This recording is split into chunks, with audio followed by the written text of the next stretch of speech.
For those of us serious about the gospel, just a reminder, the call of Jesus is not simply an invitation to pray a prayer. It's actually a summons to lose our lives.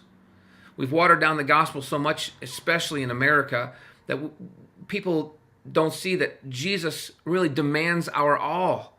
There is no place in the New Testament where you can condense the message of Christianity, where you can take the gospel and condense it into a simple prayer.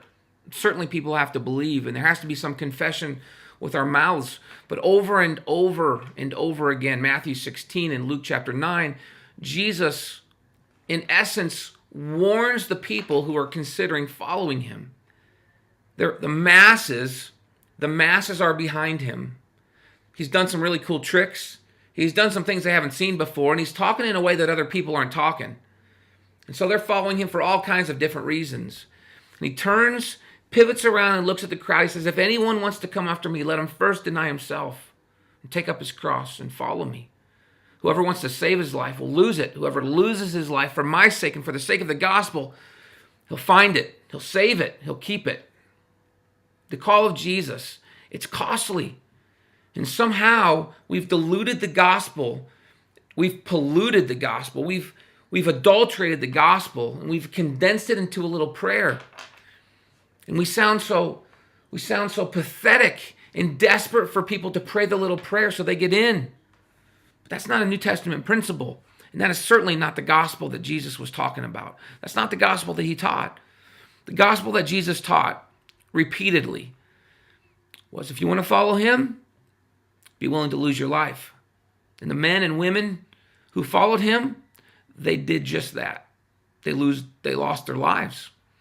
The call for us is not going to be any different. Certainly the context is a little bit different. Our culture might be different, but the call is the same. The call to follow Jesus is not just a prayer to get into heaven.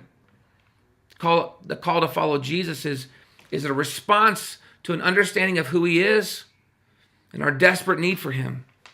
And it's a call to follow him as Lord and King and Master of our lives. You don't get in just with Jesus being your Savior. You take him as your Lord, or you don't take him at all.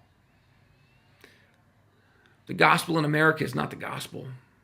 American Christianity is far from New Testament. By and large, the people in other countries who are following hard after Jesus, they understand that following Jesus comes with a price. Somehow in America, we've missed that. So let me just remind you, we all need to be reminded from time to time. The price for following Jesus, it's high. The cost to be aligned with Jesus, it's high. Not because we say it's high, not because some crazy preacher says it's costly. It's because Jesus himself said, it'll cost you your life. If you're not willing to die to yourself, you're not ready to follow Jesus. So let me ask you, are you following Jesus?